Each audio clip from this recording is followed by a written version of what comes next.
أشهد أن لا إله إلا الله وحده لا شريك له وأشهد أن محمدا عبده ورسوله أما بعد فأعوذ بالله من الشيطان الرجيم بسم الله الرحمن الرحيم الحمد لله رب العالمين الحمد لله رب العالمين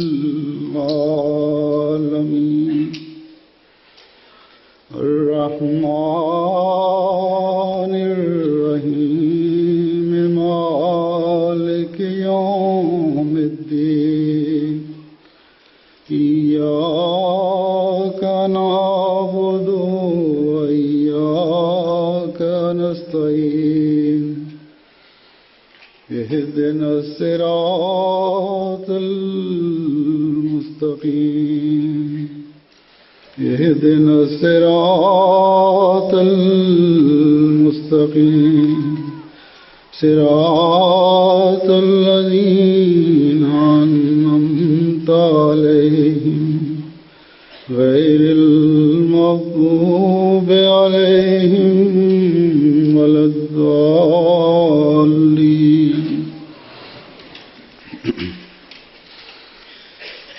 اس وقت میں اپنی جلسہ سالانہ کی پہلی تقریر میں حضرت اقدس مسیح موعود علیہ السلام کی جلسہ سالانہ 1897 کی جو پہلی تقریر تھی اس میں سے اقتباسات آپ کے سامنے رکھوں گا، لیکن اس سے پہلے حضور حضرت اقدس مسیح موعود علیہ السلام کا ایک ارشاد ہے کہ کس طرح ہمیں باتیں غور سے سننی چاہیے، وہ پیش کرتا ہوں۔ آپ نے فرمایا سب کو متوجہ ہو کر سننا چاہیے، پورے غور و فکر کے ساتھ سنو، کیونکہ یہ معاملہ ایمان کا ہے۔ اس میں سستی، غفلت اور عدم توجہ بہت برے نتائج پیدا کرتی ہے۔ جو لوگ ایمان میں غفلت سے کام لیتے ہیں اور جب ان کو مخاطب کر کے کچھ بیان کیا جائے تو غور سے اس کو نہیں سنتے، ان کو بولنے والے کے بیان سے خواہ وہ کیسا ہی اعلیٰ درجہ کا مفید اور مؤثر کیوں نہ ہو، کچھ بھی فائدہ نہیں ہوتا۔ ایسے ہی لوگ ہوتے ہیں جن کی بابت کہا جاتا ہے کہ وہ کان رکھتے ہیں مگر سنتے نہیں، اور دل رکھتے ہیں پر سمجھتے نہیں۔ بس یاد رکھو کہ جو کچھ بیان کیا جاوے اسے توجہ سے اور بڑے غور سے سنو، کیونکہ جو توجہ سے نہیں سنتا وہ خواہ عرصہ دراز تک فائدہ رساں وجود کی صحبت میں رہے، اسے کچھ بھی فائدہ نہیں پہنچ سکتا۔ اس وقت جو میں اقتباسات تقریر کے پیش کروں گا یہ تقویٰ کے بارے میں ہے۔ حضرت مسیح موعود علیہ السلام نے ہمیں تقویٰ کے بارے میں ایسی نصائح فرمائی ہیں اور مختلف زاویوں سے تقویٰ کے حصول کے ذرائع بتائے ہیں، جس پر اگر عمل کر لیا جائے تو اللہ تعالیٰ کی اور تو ناممکن ہے کہ اللہ تعالیٰ کی خشیت اور اس سے تعلق دل میں پیدا نہ ہو۔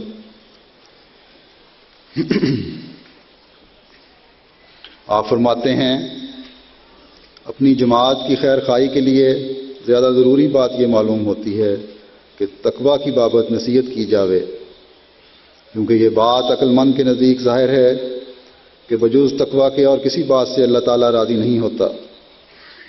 اللہ تعالیٰ فرماتا ہے ان اللہ مع الذین اتقوا والذین هم محسنون، نحل آیت 129۔ یقیناً ان لوگوں کے ساتھ اللہ یقیناً ان لوگوں کے ساتھ ہے جو تقوی اختیار کرتے ہیں اور جو احسان کرنے والے ہیں۔ ہماری جماعت کے لیے خاص کر تقوی کی ضرورت ہے، خصوصاً اس خیال سے بھی کہ وہ ایک ایسے شخص سے تعلق رکھتے ہیں اور اس کے سلسلہ بیعت میں ہیں جس کا دعویٰ ماموریت کا ہے، تا وہ لوگ جو خواہ کسی قسم کے بغضوں، کینوں یا شرکوں میں مبتلا تھے یا کیسے ہی عیوب دنیا تھے، ان تمام آفات سے نجات پاویں۔ آپ جانتے ہیں کہ اگر کوئی بیمار ہو جاوے، خواہ اس کی بیماری چھوٹی ہو یا بڑی، اگر اس بیماری کے لیے دوا نہ کی جائے اور علاج کے دکھ نہ اٹھایا جائے تو بیمار اچھا نہیں ہو سکتا۔ ایک سیاہ داغ منہ پر نکل کر ایک بڑا فکر پیدا کر دیتا ہے کہ کہیں یہ داغ بڑھتا بڑھتا کل چہرہ کو کالا نہ کر دے۔ اس طرح معصیت کا بھی ایک سیاہ داغ دل پر ہوتا ہے۔ صغائر سہل انگاری سے کبائر ہو جاتے ہیں، یعنی چھوٹے گناہ اگر ان کی پرواہ نہ کی جائے تو بڑے گناہ بن جاتے ہیں۔ صغائر وہی داغ چھوٹا ہے جو بڑھ کر آخرکار کل منہ کو سیاہ کر دیتا ہے۔ اللہ تعالیٰ رحیم و کریم ہے، ویسا ہی قہار اور منتقم بھی ہے۔ ایک جماعت کو دیکھتا ہے کہ ان کا دعویٰ اور لاف گزاف تو بہت کچھ ہے اور ان کی عملی حالت ایسی نہیں، تو اس کا غیظ و غضب بڑھ جاتا ہے۔ پھر ایسی جماعت کی سزا کے لیے وہ کفار کو ہی تجویز کرتا ہے۔ جو لوگ تاریخ سے واقف ہیں وہ جانتے ہیں کہ کئی دفعہ مسلمان کافروں سے تہہ کیے گئے، جیسے چنگیز خان اور ہلاکو خان نے مسلمانوں کو تباہ کیا، حالانکہ اللہ تعالیٰ نے مسلمانوں سے حمایت اور نصرت کا وعدہ کیا ہے، لیکن پھر بھی مسلمان مغلوب ہوئے۔ اس قسم کے واقعات بسا اوقات پیش آتے ہیں۔ اس کا باعث یہی ہے کہ جب اللہ تعالیٰ دیکھتا ہے کہ زبان لا الہ الا اللہ پکارتی ہے لیکن اس کا دل اور طرف ہے اور اپنے افعال سے وہ بالکل روح دنیا ہے، تو پھر اس کا قہر اپنا رنگ دکھاتا ہے۔ آپ فرماتے ہیں کہ اللہ کا خوف اسی میں ہے کہ انسان دیکھے کہ اس کا قول و فعل کہاں تک ایک دوسرے سے مطابقت رکھتا ہے، پھر جب دیکھے کہ اس کا قول و فعل برابر نہیں تو سمجھ لے کہ مورد غضب الہی ہوگا۔ جو دل ناپاک ہے، خواہ قول کتنا ہی پاک ہو، وہ دل خدا کی نگاہ میں قیمت نہیں پاتا، بلکہ خدا کا غضب مشتعل ہوگا۔ بس میری جماعت سمجھ لے کہ وہ میرے پاس آئے ہیں اسی لیے کہ تخم ریزی کی جاوے جس سے وہ پھلدار درخت ہو جائے۔ بس ہر ایک اپنے اندر غور کرے کہ اس کا اندرونہ کیسا ہے اور اس کی باطنی حالت کیسی ہے۔ اگر ہماری جماعت بھی خدا نخواستہ ایسی ہے کہ اس کی زبان پر کچھ ہے اور دل میں کچھ ہے تو پھر خاتمہ بالخیر نہ ہوگا۔ اللہ تعالیٰ جب دیکھتا ہے کہ ایک جماعت جو دل سے خالی ہے اور زبانی دعوے کرتی ہے وہ غنی ہے، وہ پرواہ نہیں کرتا۔ بدر کی فتح کی پیشگوئی ہو چکی تھی، ہر طرح فتح کی امید تھی، لیکن پھر بھی حضرت صلی اللہ علیہ وسلم رو رو کر دعا مانگتے تھے۔ حضرت ابو بکر صدیق نے عرض کیا کہ جب ہر طرح سے فتح کا وعدہ ہے تو پھر ضرورت الہا کیا ہے؟ حضرت صلی اللہ علیہ وسلم نے فرمایا کہ وہ ذات غنی ہے، یعنی ممکن ہے کہ وعدہ الہی میں کوئی مخفی شرائط ہوں۔ بس ہمیشہ دیکھنا چاہیے کہ ہم نے تقوی و طہارت میں کہاں تک ترقی کی ہے۔ اس کا معیار قرآن ہے۔ اللہ تعالیٰ نے متقی کے نشانوں میں ایک یہ بھی نشان رکھا ہے کہ اللہ تعالیٰ متقی کو مکروہات دنیا سے آزاد کر کے اس کے کاموں کا خود کفیل ہو جاتا ہے، جیسے کہ فرمایا وَمَن يَتَّقِ اللَّهَ يَجْعَل لَّهُ مَخْرَجًا وَيَرْزُقْهُ مِنْ حَيْثُ لَا يَحْتَسِبُ۔ الطلاق آیت 3-4۔ جو شخص خدا تعالیٰ سے ڈرتا ہے، اللہ تعالیٰ ہر ایک مصیبت میں اس کے لیے راستہ مخلصی کا نکال دیتا ہے اور اس کے لیے ایسے روزی کے سامان پیدا کر دیتا ہے کہ اس کے علم و گمان میں بھی نہیں ہوتا۔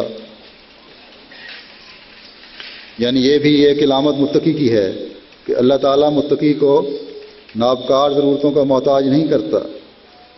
مثلا ایک دکاندار یہ خیال کرتا ہے کہ دروغ گوئی کے سوا اس کا کام ہی نہیں چل سکتا، اس لیے وہ دروغ گوئی سے، غلط بیانی سے، جھوٹ سے کام لیتا ہے۔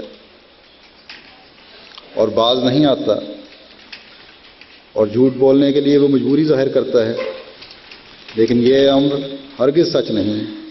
خدا تعالیٰ متقی کا خود محافظ ہو جاتا ہے اور اسے ایسے مواقع سے بچا لیتا ہے جو خلاف حق پر مجبور کرنے والے ہوں۔ یاد رکھو، جب اللہ تعالیٰ کو کسی نے چھوڑا تو خدا نے اسے چھوڑ دیا، جب رحمان نے چھوڑ دیا تو ضرور شیطان اپنا رشتہ جوڑے گا۔ یہ نہ سمجھو کہ اللہ تعالیٰ کمزور ہے، وہ بڑی طاقت والا ہے۔ جب اس پر کسی امر میں بھروسہ کرو گے وہ ضرور تمہاری مدد کرے گا۔ وَمَن يَتَوَكَّلْ عَلَى اللَّهِ فَهُوَ حَسْبُهُ، الطلاق آیت 4۔ یعنی جو اللہ پر توکل کرے تو وہ اس کے لیے کافی ہے۔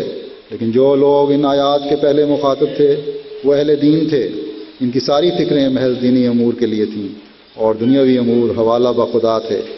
اس لیے اللہ تعالیٰ نے ان کو تسلی دی کہ میں تمہارے ساتھ ہوں۔ غرض برکات تقویٰ میں سے ایک یہ ہے کہ اللہ تعالیٰ متقی کو ان مصائب سے مخلصی بخشتا ہے جو دینی امور میں حارج ہوں۔ پھر متقی کے لیے روحانی رزق کیا ہے، اس بارے میں فرماتے ہیں ایسا ہی اللہ تعالیٰ متقی کو خاص طور پر رزق دیتا ہے۔ یہاں میں معارف کے رزق کا ذکر کروں گا۔ حضرت صلی اللہ علیہ وسلم کو باوجود امی ہونے کے تمام جہان کا مقابلہ کرنا تھا، جس میں اہل کتاب، فلاسفر، اعلیٰ درجہ کے علمی مذاق والے لوگ اور عالم فاضل شامل تھے، لیکن آپ کو روحانی رزق اس قدر ملا کہ آپ سب پر غالب آئے اور ان سب کی غلطیاں نکالیں۔ یہ روحانی رزق تھا جس کی نظیر نہیں۔ متقی کی شان میں دوسری جگہ یہ بھی آیا ہے، ان اولیاءہ الا المتقون، الانفال 35۔ اللہ تعالیٰ کے ولی وہ ہیں جو متقی ہیں، یعنی اللہ تعالیٰ کے دوست۔ بس یہ کیسی نعمت ہے کہ تھوڑی سی تکلیف سے خدا کا مقرب کہلائے۔ آج کل زمانہ کس قدر پست ہمت ہے۔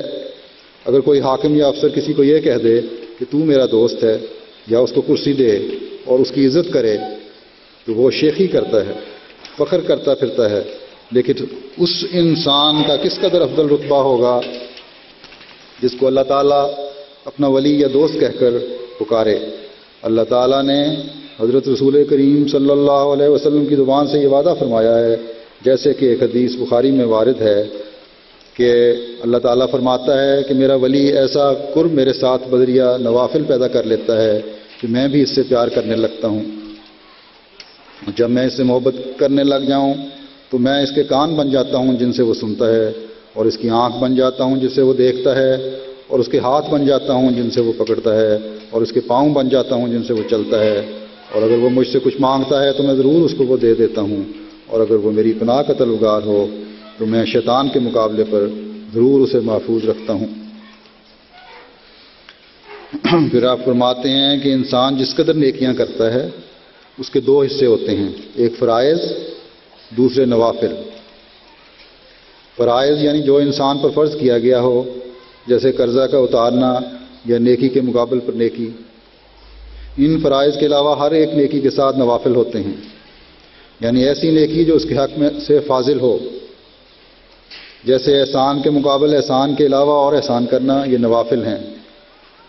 یہ بطور مکملات اور متممات فرائض کے ہیں۔ اس حدیث میں بیان ہے کہ اولیاء اللہ کے دینی فرائض کی تکمیل نوافل سے ہوتی رہتی ہے۔ مثلا زکوٰۃ کے علاوہ وہ اور صدقات دیتے ہیں، اللہ تعالیٰ ایسوں کا ولی ہو جاتا ہے۔ اللہ تعالیٰ فرماتا ہے کہ اس کی دوستی یہاں تک ہوتی ہے کہ میں اس کے ہاتھ پاؤں، حتیٰ کہ اس کی زبان ہو جاتا ہوں جس سے وہ بولتا ہے۔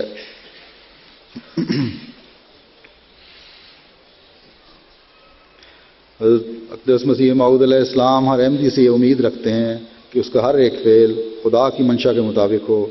آپ فرماتے ہیں کہ بات یہ ہے کہ جب انسان جذبات نفس سے پاک ہوتا اور نفسانیت چھوڑ کر خدا کے ارادے کے اندر چلتا ہے، اس کا کوئی فعل ناجائز نہیں ہوتا، بلکہ ہر ایک فعل خدا کی منشا کے مطابق ہوتا ہے۔ جہاں لوگ ابتلاء میں پڑتے ہیں وہاں یہ امر ہمیشہ ہوتا ہے کہ وہ فعل خدا کے ارادے سے مطابق نہیں ہوتا، خدا کی رضا اس کے برخلاف ہوتی ہے۔ ایسا شخص اپنے جذبات کے نیچے چلتا ہے۔ مثلا غصے میں آ کر کوئی ایسا فعل اس سے سرزد ہو جاتا ہے جس سے مقدمات بن جاتے ہیں، فوجداریاں ہو جاتی ہیں، مگر اگر کسی کا یہ ارادہ ہو کہ بلا استصواب کتاب اللہ اس کا حرکت و سکون نہ ہوگا، یعنی اللہ تعالیٰ کے جو احکامات ہیں ان کے بغیر وہ نہیں چلے گا اور اپنی ہر ایک بات پر کتاب اللہ کی طرف رجوع کرے گا تو یقینی امر ہے کہ کتاب اللہ مشورہ دے گی.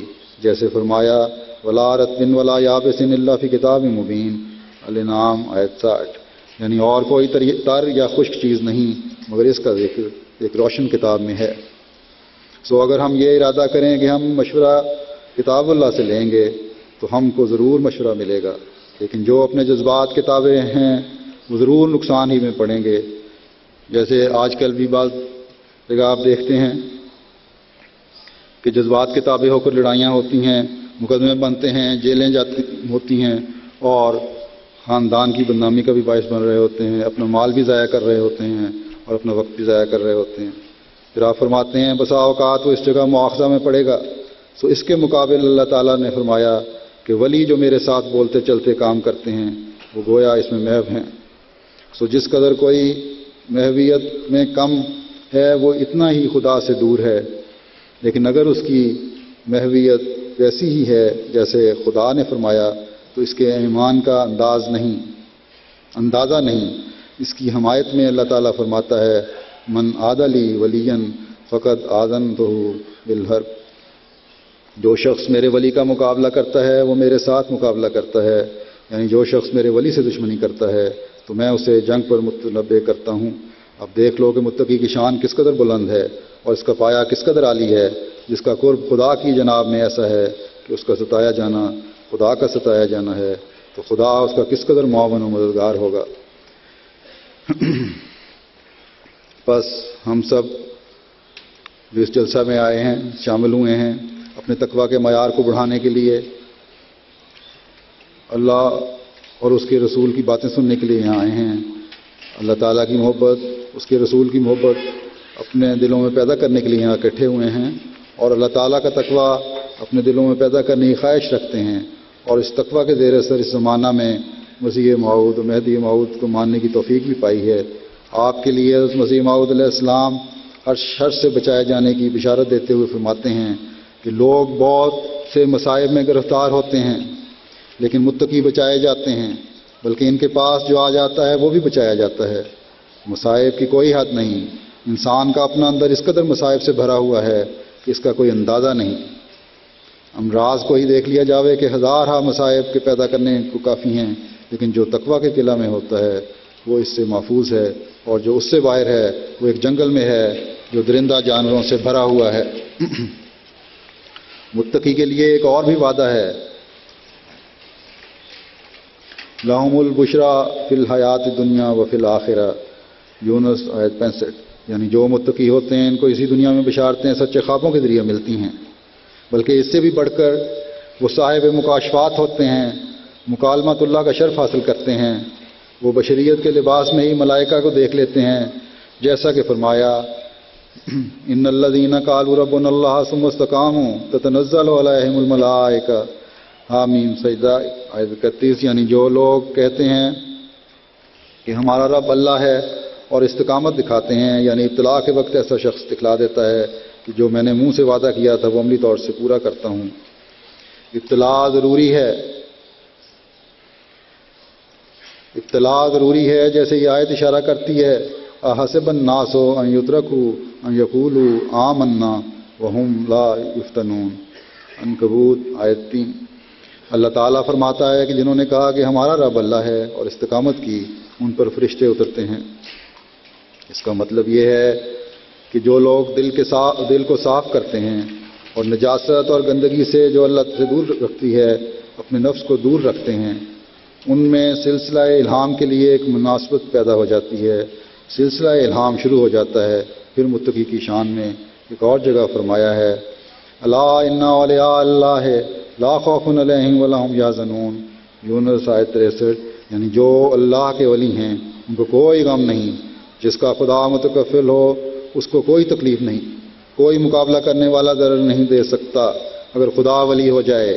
پھر فرمایا وابشروا بالجنۃ التی کنتم توعدون، آمین سجدہ آیت 31. یعنی تم اس جنت کے لیے خوش ہو جس کا تم کو وعدہ ہے. قرآن کی تعلیم سے پایا جاتا ہے کہ انسان کے لیے دو جنت ہیں. جو شخص خدا سے پیار کرتا ہے کیا وہ ایک جلنے والی زندگی میں رہ سکتا ہے؟ جب اس جگہ ایک حاکم کا دوست دنیاوی تعلقات میں ایک قسم کی بہشتی زندگی میں ہوتا ہے، جب اس دنیا میں ایک حاکم کا دوست تعلقات کی وجہ سے بہشتی زندگی میں ہوتا ہے، تو کیوں نہ ان کے لیے دروازہ جنت کا کھلے جو اللہ کے دوست ہیں۔ اگرچہ دنیا پرز تکلیف و مصائب ہے، لیکن کسی کو کیا خبر کہ وہ کیسی لذت اٹھاتے ہیں۔ اگر ان کو رنج ہو تو آدھ گھنٹہ تکلیف اٹھانا بھی مشکل ہے، حالانکہ وہ تمام عمر تکلیف میں رہتے ہیں۔ ایک زمانہ کی سلطنت ان کو دے کر ان کو اپنے کام سے روکا جاوے تو کب کسی کی سنتے ہیں۔ اسی طرح خواہ مصیبت کے پہاڑ ٹوٹ پڑیں، وہ اپنے ارادہ کو نہیں چھوڑتے۔ فرمایا کہ سب سے اعلیٰ نمونہ حضرت صلی اللہ علیہ وسلم کا ہے۔ فرماتے ہیں کہ ہمارے ہادی کامل کو یہ دونوں باتیں دیکھنی پڑیں۔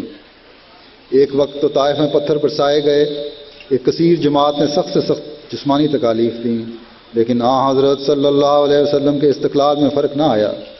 جب قوم نے دیکھا کہ مصائب و شدائد سے ان پر کوئی اثر نہ پڑا تو انہوں نے جمع ہو کر بادشاہت کا وعدہ دیا، اپنا امیر بنانا چاہا، ہر ایک قسم کے سامان آسائش مہیا کر دینے کا وعدہ کیا، حتیٰ کہ عمدہ سے عمدہ بیوی بھی، بدین شرط کہ حضرت بتوں کی مذمت چھوڑ دیں۔ لیکن جیسے کہ طائف کی مصیبت کے وقت، ویسی ہی اس وعدہ بادشاہی کے وقت حضرت نے کچھ پرواہ نہ کی اور پتھر کھانے کو ترجیح دی۔ سو جب تک خاص لذت نہ ہو تو کیا ضرورت تھی کہ آرام چھوڑ کر دکھوں میں پڑتے۔ یہ موقع سوا ہمارے رسول علیہ الصلاۃ والتحیات کے کسی اور نبی کو نہ ملا کہ ان کو نبوت کا کام چھوڑنے کے لیے کوئی وعدہ دیا گیا ہو۔ مسیح علیہ السلام کو بھی یہ امر نصیب نہ ہوا۔ دنیا کی تاریخ میں صرف حضرت صلی اللہ علیہ وسلم کے ساتھ ہی یہ معاملہ ہوا کہ آپ کو سلطنت کا وعدہ دیا گیا۔ اگر آپ اپنا کام چھوڑ دیں سو یہ عزت ہمارے رسول صلی اللہ علیہ وسلم کے ساتھ ہی خاص ہے۔ اسی طرح ہمارے ہادی کامل کو دونوں زمانے تکلیف اور فتح مندی کے نصیب ہوئے تاکہ وہ دونوں اوقات میں کامل نمونہ اخلاق کا دکھا سکیں۔ اللہ تعالیٰ نے متقیوں کے لیے چاہا ہے کہ ہر دو لذتیں اٹھائیں، بعض وقت دنیاوی لذات آرام اور طیبات کے رنگ میں، بعض وقت اسرت اور مصائب میں، تاکہ ان کے دونوں اخلاق کامل نمونہ دکھلا سکیں۔ بعض اخلاق طاقت میں اور بعض مصائب میں کھلتے ہیں۔ ہمارے نبی کریم صلی اللہ علیہ وسلم کو یہ دونوں باتیں میسر آئیں۔ جس قدر ہم آپ کے اخلاق پیش کر سکیں گے، کوئی اور قوم اپنے کسی نبی کے اخلاق پیش نہیں کر سکے گی۔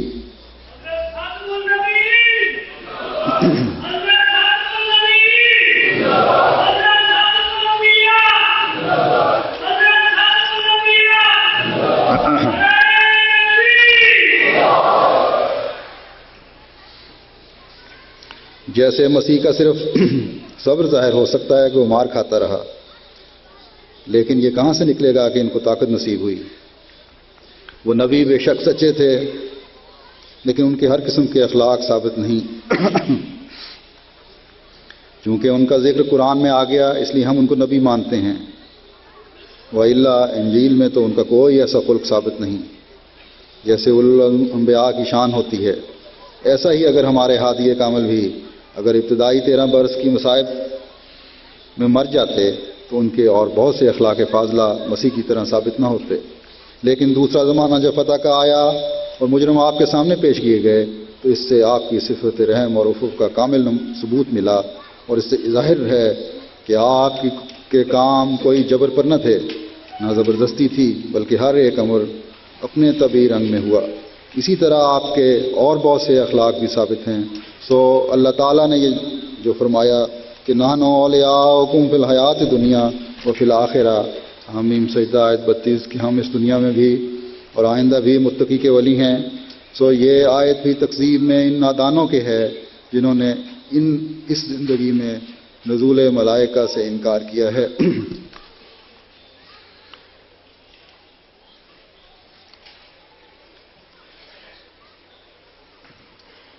فرمایا سو یہ ایک نعمت ہے کہ ولیوں کو خدا کے فرشتے نظر آتے ہیں۔ آئندہ کی زندگی محض ایمانی ہے، لیکن ایک متقی کو آئندہ کی زندگی یہیں دکھلائی جاتی ہے، انہیں اسی زندگی میں خدا ملتا ہے، نظر آتا ہے اور ان سے باتیں کرتا ہے۔ سو اگر ایسی صورت کسی کو نصیب نہیں تو اس کا مرنا اور یہاں سے چلے جانا نہایت خراب ہے۔ ایک ولی کا قول ہے کہ جس کو ایک سچا خواب عمر میں نصیب نہیں ہوا اس کا خاتمہ خطرناک ہے، جیسے کہ قرآن مومن کے یہ نشان ٹھہراتا ہے۔ سنو، جس میں یہ نشان نہیں اس میں تقویٰ نہیں۔ سو ہم سب کی یہ دعا چاہیے کہ یہ شرط ہم میں پوری ہو، اللہ تعالیٰ کی طرف سے الہام، خواب، مکاشفات کا فیضان ہو، کیونکہ مومن کا یہ خاصہ ہے، سو یہ ہونا چاہیے۔ بہت سی اور بھی برکات ہیں جو متقی کو ملتی ہیں، مثلا سورہ فاتحہ میں جو قرآن کے شروع میں ہی ہے، اللہ تعالیٰ مومن کو ہدایت کرتا ہے کہ وہ دعا مانگیں، اہدنا الصراط المستقیم صراط الذین انعمت علیہم غیر المغضوب علیہم ولا الضالین، آیت 6-7، یعنی ہمیں وہ راہ سیدھی بتلا ان لوگوں کی جن پر تیرا انعام و فضل ہے۔ یہ اس لیے سکھلائی گئی کہ انسان عالی ہمت ہو، اس سے خالق کا منشا سمجھے، اور وہ یہ ہے کہ یہ امت بہائم کی طرح زندگی بسر نہ کرے، جانوروں کی طرح زندگی نہ گزارے، بلکہ اس کے تمام پردے کھل جائیں، جیسے کہ شیعوں کا عقیدہ ہے کہ ولایت 12 اماموں کے بعد ختم ہو گئی۔ برخلاف اس کے اس دعا سے یہی ظاہر ہوتا ہے کہ خدا نے پہلے سے ارادہ کر رکھا ہے کہ جو متقی ہو اور خدا کی منشا کے مطابق ہو تو وہ ان مراتب کو حاصل کر سکے جو انبیاء اور اصفیاء کو حاصل ہوتے ہیں۔ اس سے یہ بھی پایا جاتا ہے کہ انسان کو بہت سے قوا ملے ہیں جنہوں نے نشو و نما پانا ہے اور بہت ترقی کرنا ہے۔ ہاں، ایک بکرا چونکہ انسان نہیں، اس کے قوا ترقی نہیں کر سکتے۔ عالی ہمت انسان جب رسولوں اور انبیاء کے حالات سنتا ہے کہ وہ انعامات جو اس پاک جماعت کو حاصل ہوئے، اس پر نہ صرف ایمان ہی ہو بلکہ اسے بتدریج ان نعما کا علم الیقین، عین الیقین اور حق الیقین ہو جاوے۔ اللہ کرے کہ حضرت مسیح موعود علیہ السلام کی اس تعلیم اور خواہش کے مطابق ہر احمدی یقین کے یہ تمام مدارج طے کرنے والا ہو اور آئندہ نسلوں میں بھی اس معیار کو منتقل کرتا چلا جائے، جس کے لیے سب سے بڑی کوشش اللہ کے فضلوں کو مانگتے ہوئے نسلوں کے دینی معیار بلند کرنے اور ان کو اس مادیت کے دور سے محفوظ رکھنے کے لیے اپنی دعاؤں کو انتہا تک پہنچانے کی ہے۔ ان مدارج کے بارے میں مزید تفصیل بیان کرتے ہوئے حضور فرماتے ہیں کہ علم کے 3 مدارج ہیں، علم الیقین، عین الیقین، حق الیقین۔ مثلا ایک جگہ سے دھواں نکلتا دیکھ کر آگ کا یقین کر لینا علم الیقین ہے، لیکن خود آنکھ سے آگ کا دیکھ لینا عین الیقین ہے۔ ان سے بڑھ کر درجہ حق الیقین کا ہے، یعنی آگ میں ہاتھ ڈال کر جلن اور حرکت سے یقین کر لینا کہ آگ موجود ہے۔ بس کیسا وہ شخص بدقسمت ہے جس کو تینوں میں سے کوئی درجہ حاصل نہیں۔ اس آیت کے مطابق جس پر اللہ تعالیٰ کا فضل نہیں وہ قرآنہ تقلید میں پھنسا ہوا ہے۔ اللہ تعالیٰ فرماتا ہے والذین جاہدوا فینا لنہدینہم سبلنا، عنکبوت آیت 70، جو ہماری راہ میں مجاہدہ کرے گا ہم اس کو اپنی راہیں دکھلا دیں گے، یہ تو وعدہ ہے۔ اور ادھر یہ دعا ہے کہ اہدنا الصراط المستقیم۔ سو انسان کو چاہیے کہ اس کو مد نظر رکھ کر نماز میں دعا بالالہا کرے اور تمنا رکھے کہ وہ بھی ان لوگوں میں سے ہو جائے جو ترقی اور بصیرت حاصل کر چکے ہیں۔ ایسا نہ ہو کہ اس جہان سے بے بصیرت اور اندھا اٹھایا جاوے۔ فرمایا من کان فی ہذہ اعمی فہو فی الآخرۃ اعمی، بنی اسرائیل آیت 73، کہ جو اس جہان میں اندھا ہے وہ اس جہان میں بھی اندھا ہے، جس کی منشا یہ ہے کہ اس جہان کے مشاہدہ کے لیے اسی جہان سے ہم کو آنکھیں لے جانی ہیں، آئندہ جہان کو محسوس کرنے کے لیے حواس کی تیاری اس جہان میں ہوگی۔ بس کیا یہ گمان ہو سکتا ہے اللہ تعالیٰ وعدہ کرے اور پورا نہ کرے؟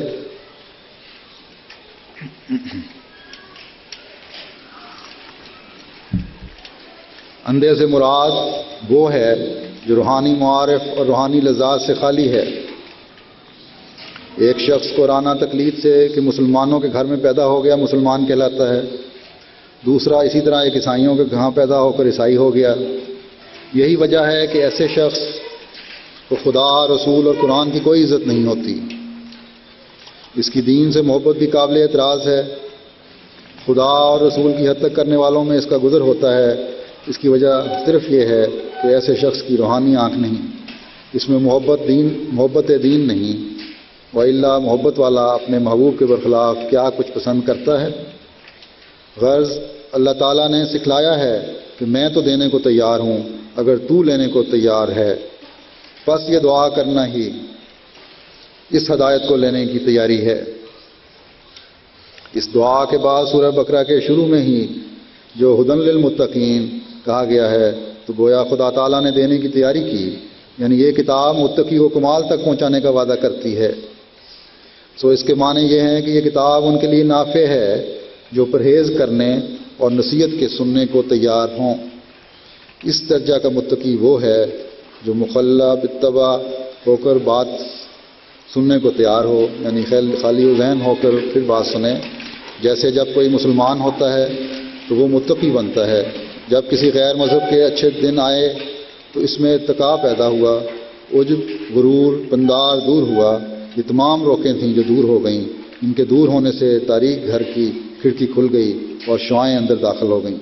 یہ جو فرمایا کہ یہ کتاب متقین کی ہدایت ہے، یعنی ھدی للمتقین، اس میں اشارہ ہے کہ جس قدر یہاں ہم تقویٰ چاہتے ہیں وہ تکلف سے خالی نہیں، جس کی حفاظت کے لیے اس کتاب میں ہدایات ہیں۔ گویا متقی کو نیکی کرنے میں تکلیف سے کام لینا پڑتا ہے۔ اب 5 وقت کی نمازیں ہیں، گو کے نمازوں کے بارے میں آگے ذکر آئے گا، لیکن یہاں بھی بیان کر دیتا ہوں کہ یہ ہر مسلمان پر فرض ہے۔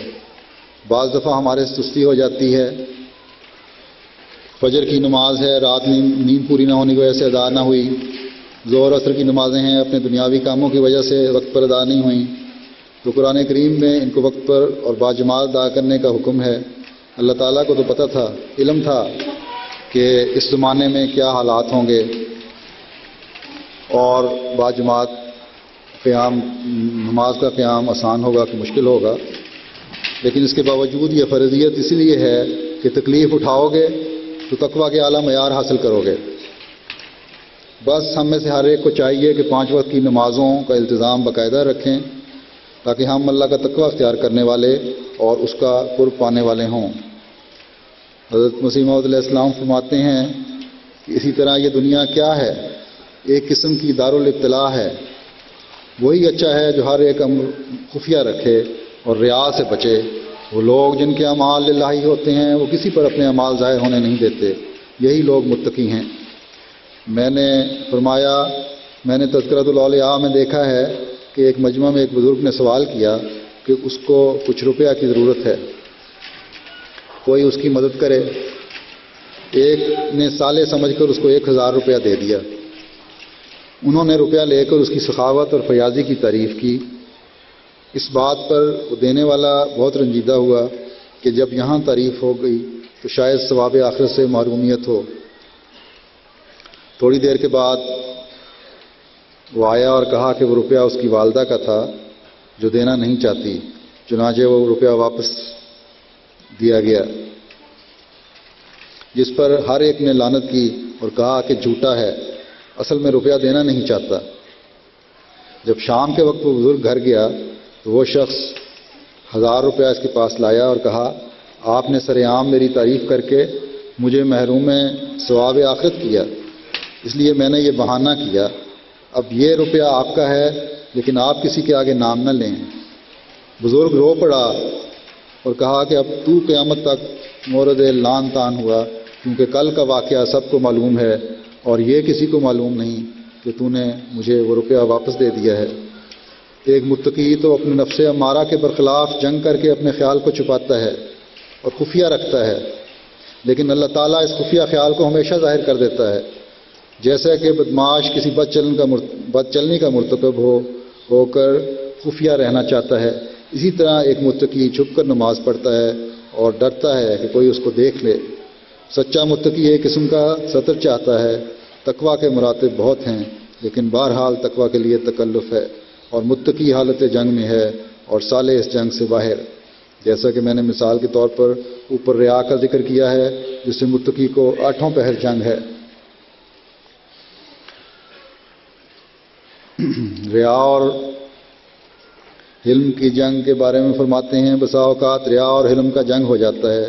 کبھی انسان کا غصہ کتاب اللہ کے برخلاف ہوتا ہے، گالی سن کر اس کا نفس جوش مارتا ہے، تقویٰ اس کو سکھلاتا ہے کہ وہ غصہ کرنے سے باز رہے، جیسے قرآن کہتا ہے وَإِذَا مَرُّوا بِاللَّغْوِ مَرُّوا كِرَامًا، الفرقان آیت 73، کہ جب وہ لغویات کے پاس سے گزرتے ہیں تو وقار کے ساتھ گزرتے ہیں۔ ایسا ہی بے صبری کے ساتھ اسے اکثر جنگ کرنا پڑتا ہے۔ بے صبری سے مراد یہ ہے کہ اس کو راہ تقویٰ میں اس قدر دقتوں کا مقابلہ ہے کہ مشکل سے وہ منزل مقصود تک پہنچتا ہے، اس لیے بے صبر ہو جاتا ہے۔ مثلا ایک کنواں 50 ہاتھ تک کھودنا ہے، اگر 2-4 ہاتھ کے بعد کھودنا چھوڑ دیا جائے تو محض یہ ایک بدظنی ہے۔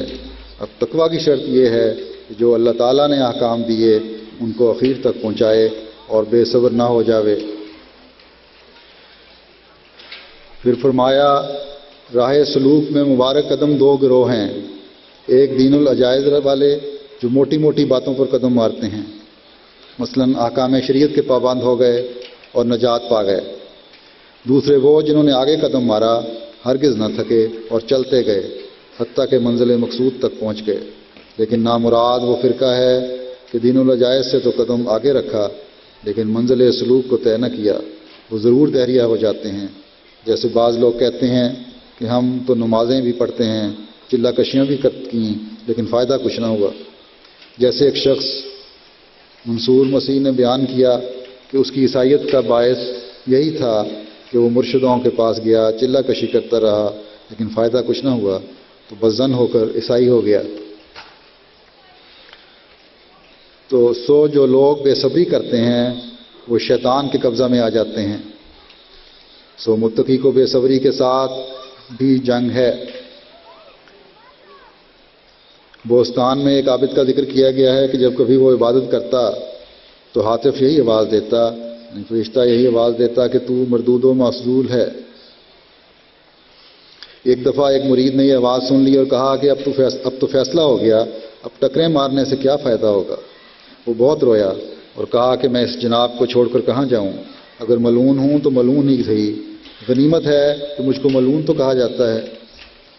ابھی یہ باتیں مرید سے ہو رہی تھیں کہ آواز آئی کہ تو مقبول ہے۔ تو یہ سب صدق و صبر کا نتیجہ تھا جو متقی میں ہونا شرط ہے۔ حضرت مسیح موعود علیہ السلام فرماتے ہیں کہ یہ جو فرمایا ہے کہ والذین جاہدوا فینا لنہدینہم سبلنا، العنکبوت آیت 70، یعنی ہمارے راہ کے مجاہد راستہ پاویں گے، اس کے معنی یہ ہیں کہ اس راہ میں پیغمبر کے ساتھ مل کر جد و جہد کرنا ہوگا۔ 1-2 گھنٹے کے بعد بھاگ جانا مجاہد کا کام نہیں، بلکہ جان دینے کے لیے تیار رہنا اس کا کام ہے۔ متقی کی نشانی استقامت ہے، جیسے کہ فرمایا ان الذین قالوا ربنا اللہ ثم استقاموا، حامیم السجدہ آیت 31، یعنی جنہوں نے کہا کہ رب ہمارا اللہ ہے اور استقامت دکھائی اور ہر طرف سے منہ پھیر کر اللہ کو ڈھونڈا۔ مطلب یہ کہ کامیابی استقامت پر موقوف ہے اور وہ اللہ کو پہچاننا اور کسی ابتلاء اور زلازل اور امتحان سے نہ ڈرنا ہے۔ ضرور اس کا نتیجہ یہ ہوگا کہ وہ مورد مخاطبہ و مکالمہ الہی انبیاء کی طرح ہوگا۔ آپ فرماتے ہیں کہ بہت سے لوگ یہاں آتے ہیں اور چاہتے ہیں کہ پھونک مار کر عرش پر پہنچ جائیں اور واصلین سے ہو جائیں۔ ایسے لوگ ٹھٹھا کرتے ہیں۔ وہ انبیاء کے حالات کو دیکھیں۔ یہ غلطی ہے جو کہا جاتا ہے کسی ولی کے پاس جا کر صدہا ولی فی الفور بن گئے۔ اللہ تعالیٰ تو یہ فرماتا ہے احسب الناس ان یترکوا ان یقولوا آمنا وهم لا یفتنون، عنکبوت آیت 3، یعنی کیا لوگ یہ گمان کر بیٹھے ہیں کہ یہ کہنے پر کہ ہم ایمان لے آئے وہ چھوڑ دیے جائیں گے اور آزمائے نہیں جائیں گے؟ جب تک انسان آزمایا نہ جاوے، فتن میں نہ ڈالا جاوے، وہ کب ولی بن سکتا ہے؟ ایک مجلس میں فرمایا کہ ایک مجلس میں بایزید واعظ فرما رہے تھے۔ وہاں ایک مشائخ زادہ تھا جو ایک لمبا سلسلہ رکھتا تھا۔ اس کو آپ سے اندرونی بوجھ تھا۔ اللہ تعالیٰ کا یہ خاصہ ہے کہ پرانے خاندانوں کو چھوڑ کر کسی اور کو لے لیتا ہے، جیسے بنی اسرائیل کو چھوڑ کر بنی اسماعیل کو لے لیا، کیونکہ وہ لوگ عیش و عشرت میں پڑھ کر خدا کو بھول گئے ہوتے ہیں۔ وَتِلْكَ الْأَيَّامُ نُدَاوِلُهَا بَيْنَ النَّاسِ، آل عمران 141، یعنی اور یہ وہ ایام ہیں جنہیں ہم لوگوں کے درمیان عدلتے بدلتے رہتے ہیں۔ تو اس شیخ زادے کو خیال آیا کہ یہ ایک معمولی خاندان کا آدمی ہے، کہاں سے ایسے صاحب خوارق آ گیا کہ لوگ اس کی طرف جھکتے ہیں اور ہماری طرف نہیں آتے۔ اب بھی بعض لوگوں میں یہ خناس پایا جاتا ہے کہ فلاں کا علم ہمارے سے کم ہے اور اس کو فلاں عہدہ ملا ہوا ہے اور ہم سے کوئی خدمت نہیں دی جا رہی۔ بہرحال فرماتے ہیں کہ یہ باتیں خدا تعالیٰ نے حضرت بایزید پر ظاہر کیں تو انہوں نے قصے کے رنگ میں بیان شروع کیا کہ ایک جگہ مجلس میں رات کے وقت ایک لیمپ میں پانی سے ملا ہوا تیل جل رہا تھا۔ تیل اور پانی میں بحث ہوئی۔ پانی نے تیل کو کہا کہ تو کثیف اور گندا ہے اور باوجود کثافت کے میرے اوپر آتا ہے۔ میں ایک مصفہ چیز ہوں اور طہارت کے لیے استعمال کیا جاتا ہوں، لیکن نیچے ہوں، اس کا باعث کیا ہے؟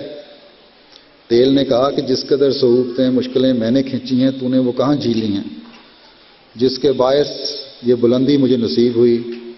ایک زمانہ تھا جب میں بویا گیا، زمین میں مخفی رہا، خاکسار ہوا، پھر خدا کے ارادہ سے بڑھا، بڑھنے نہ پایا کہ کاٹا گیا، پھر طرح طرح کی مشقتوں کے بعد صاف کیا گیا، کولو میں پیسا گیا، پھر تیل بنا اور آگ لگائی گئی۔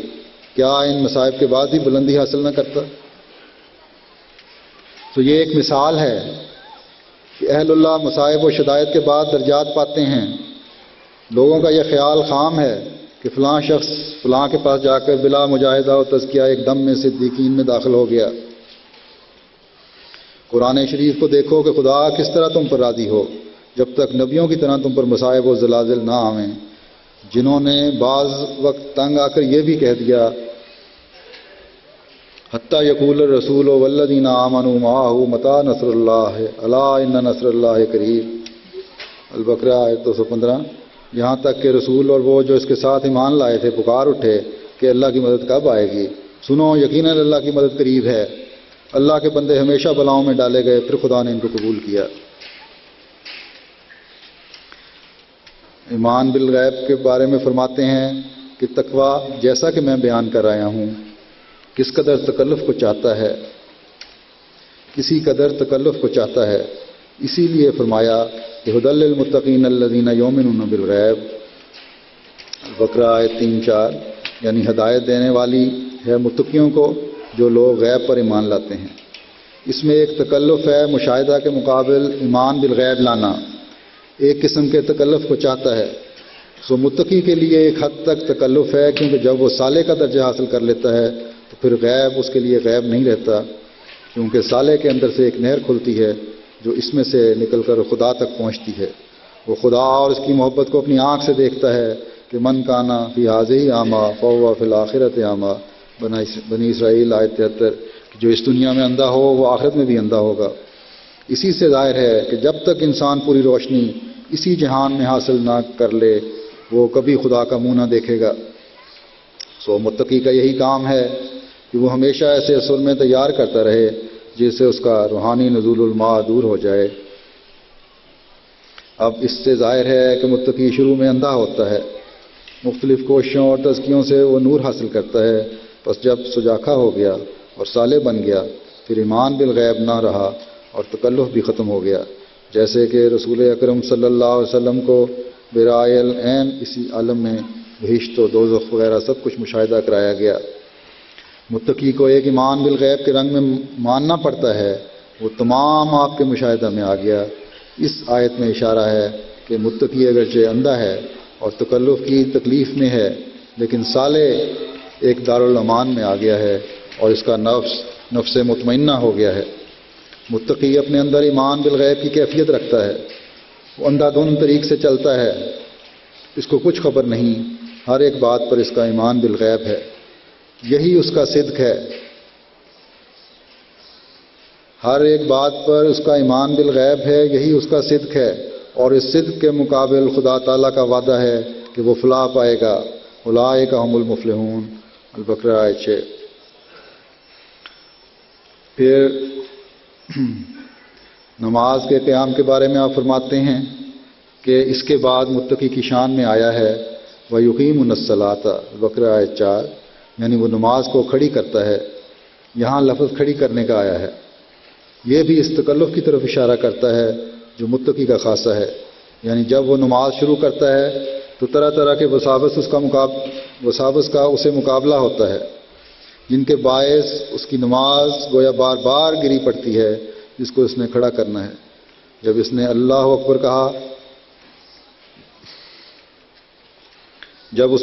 اکبر کہا تو ایک ہجوم وساوس ہے جو اس کے حضور قلب میں تفرق ڈال رہا ہے. وہ اس سے کہیں کا کہیں پہنچ جاتا ہے، پریشان ہوتا ہے، ہر چند حضور و ذوق کے لیے لڑتا مرتا ہے. لیکن نماز جو گری پڑتی ہے بڑی جان کنی سے اسے کھڑا کرنے کے لیے فکر میں ہے. بار بار ایاک نعبد و ایاک نستعین کہہ کر نماز کے قائم کرنے کے لیے دعا مانگتا ہے اور ایسے الصراط المستقیم کی ہدایت چاہتا ہے جس سے اس کی نماز کھڑی ہو جائے. ان وساوس کے مقابل میں متقی ایک بچہ کی طرح ہے جو خدا کے آگے گڑ گڑاتا ہے، روتا ہے اور کہتا ہے کہ میں اخلد الی الارض الاعراف 173 ہو رہا ہوں، یعنی زمین کی طرف جھک گیا. سو یہی وہ جنگ ہے جو متقی کو نماز میں نفس کے ساتھ کرنی پڑتی ہے اور اسی پر ثواب مترتب ہوگا. بعض لوگ ایسے ہوتے ہیں جو نماز میں وساوس کو فی الفور دور کرنا چاہتے ہیں، حالانکہ وہ یقیمون الصلاۃ کا منشا کچھ اور ہے. کیا خدا نہیں جانتا؟ حضرت شیخ عبد القادر گیلانی رحمۃ اللہ علیہ کا قول ہے کہ ثواب اس وقت تک ہے جب تک مجاہدات ہیں، اور جب مجاہدات ختم ہوئے تو ثواب ساقط ہو جاتا ہے.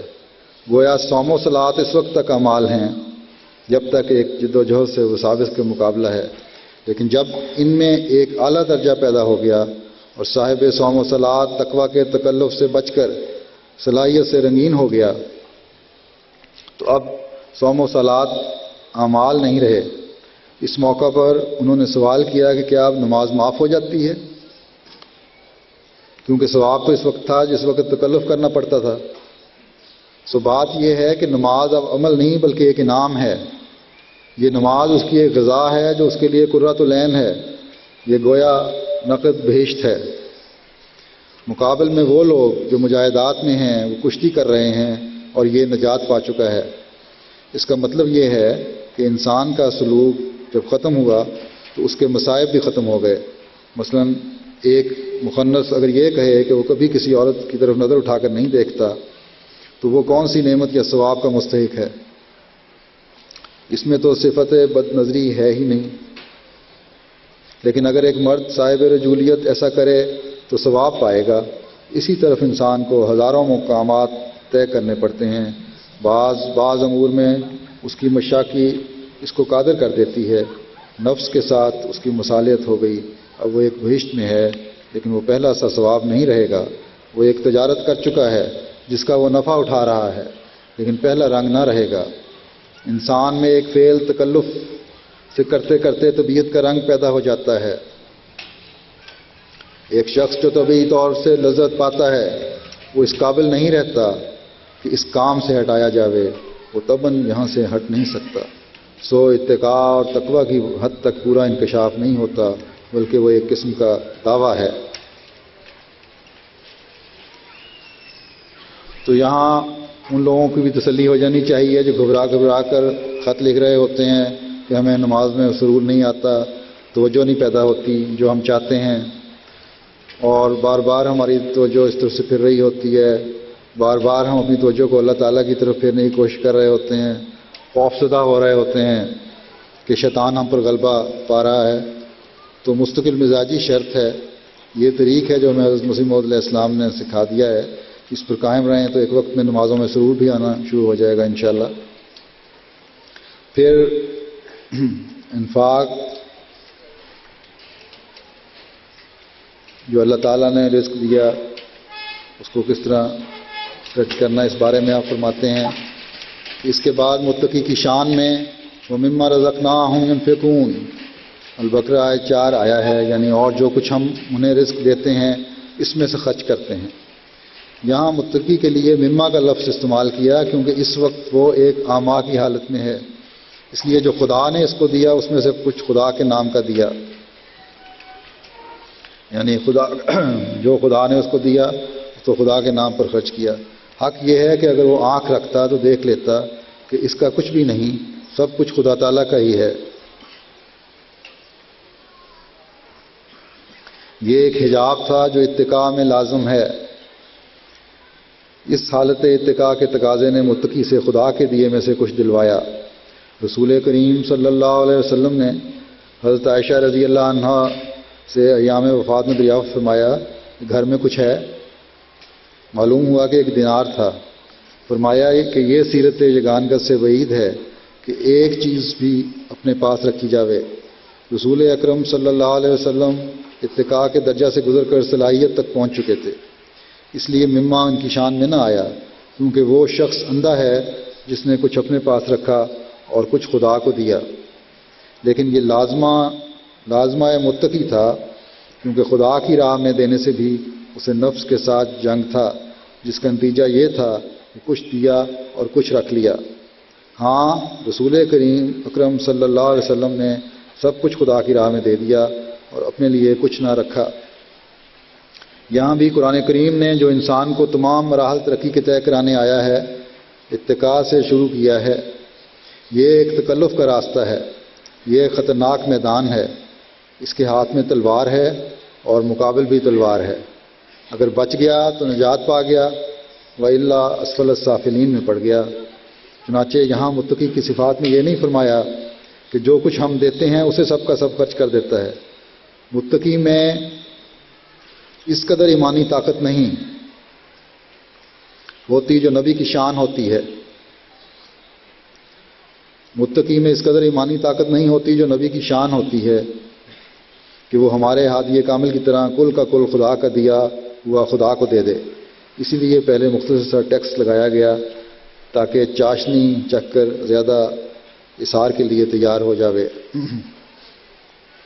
اب جماعت پر یہ اللہ تعالیٰ کا بڑا احسان ہے کہ اس نے ہمیں حضرت مسیح موعود علیہ السلام کو مان کر مالی قربانی کے اس نقطہ کو بھی سمجھنے کی توفیق عطا فرمائی، اور آج کئی ایسے احمدی مل جاتے ہیں جو مستقل مالی قربانیوں کے علاوہ لاکھوں کروڑوں روپے خلیفہ وقت کو پیش کر رہے ہوتے ہیں کہ جہاں چاہیں خرچ کر لیں، جبکہ دوسرے اپنے عیاشیوں میں پڑے ہوئے ہیں اور ایک ایک شخص کے پاس شاید سینکڑوں امیر ترین احمدیوں کے پیسے کے مقابلے میں بھی بہت زیادہ پیسہ ہوگا، لیکن خدا کی راہ میں ایک احمدی کی قربانی کا شاید ہزارواں بلکہ لاکھواں حصہ بھی وہ خرچ نہیں کر سکتے۔ تو جس فکر اور دعا سے حضرت مسیح موعود علیہ السلام نے اپنی جماعت کو اس قربانی کی طرف توجہ دلائی ہے، اس کام کو، اس تعلیم کو ہم نے آگے چلانا ہے، آگے بڑھانا ہے۔ ہمارا بھی یہ فرض ہے کہ اپنی نسلوں میں بھی اس فکر اور دعا کو کے ساتھ، اس فکر کے ساتھ اس قربانی کے معیار کو جاری کریں اور قائم رکھیں، بلکہ بڑھائیں، کیونکہ زندہ قومیں قدم آگے بڑھاتی ہیں۔ پھر آپ فرماتے ہیں کہ رزق سے کیا مراد ہے؟ وَمِمَّا رَزَقْنَاهُمْ يُنْفِقُونَ البقرہ آیت 4، یعنی اور جو کچھ ہم انہیں رزق دیتے ہیں اس میں سے خرچ کرتے ہیں۔ رزق سے مراد صرف مال نہیں بلکہ جو کچھ ان کو عطا ہوا، علم، حکمت، طبابت، یہ سب رزق میں ہی شامل ہے۔ اس کو اسی میں سے خدا کی راہ میں بھی خرچ کرنا ہے۔ حضرت اقدس مسیح موعود علیہ السلام فرماتے ہیں کہ اس کے بعد متقی کے لیے فرمایا والذین یؤمنون بما انزل الیک وما انزل من قبلک وبالآخرۃ ہم یوقنون البقرہ آیت 5، یعنی وہ متقی ہوتے ہیں جو پہلی نازل شدہ کتب پر اور تجھ پر جو کتاب نازل ہوئی اس پر ایمان لاتے اور آخرت پر یقین رکھتے ہیں۔ یہ امر بھی تکلف سے خالی نہیں، ابھی تک ایمان ایک محجوبیت کے رنگ میں ہے، یعنی پوشیدہ رنگ میں ہے۔ متقی کی آنکھ معرفت اور بصیرت کی نہیں، اس نے تقوی سے شیطان کا مقابلہ کر کے ابھی تک ایک بات کو مان لیا ہے۔ یہی حال اس وقت ہماری جماعت کا ہے۔ انہوں نے بھی تقوی سے مانا تو ہے، پر ابھی تک وہ نہیں جانتے کہ یہ جماعت کہاں تک نشو و نما الہی ہاتھوں سے پانے والی ہے۔ سو یہ ایک ایمان ہے جو بالآخر فائدہ رساں ہوگا۔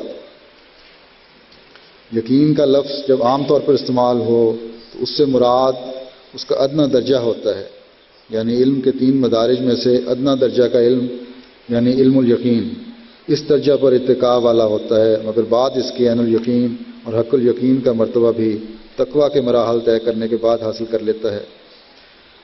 فرمایا تقویٰ کوئی چھوٹی چیز نہیں، اس کے ذریعے سے ان تمام شیطانوں کا مقابلہ کرنا ہوتا ہے جو انسان کے ہر ایک اندرونی طاقت و قوت پر غلبہ پائے ہوئے ہیں۔ یہ تمام قوتیں نفس امارہ کی حالت میں انسان کے اندر شیطان ہیں، اگر اصلاح نہ پائیں گی تو انسان کو غلام کر لیں گی۔ علم و عقل ہی برے طور پر استعمال ہو کر شیطان ہو جاتے ہیں۔ متقی کا کام ان کی اور ایسا ہی اور دیگر کل قوا کی تعدیل کرنا ہے۔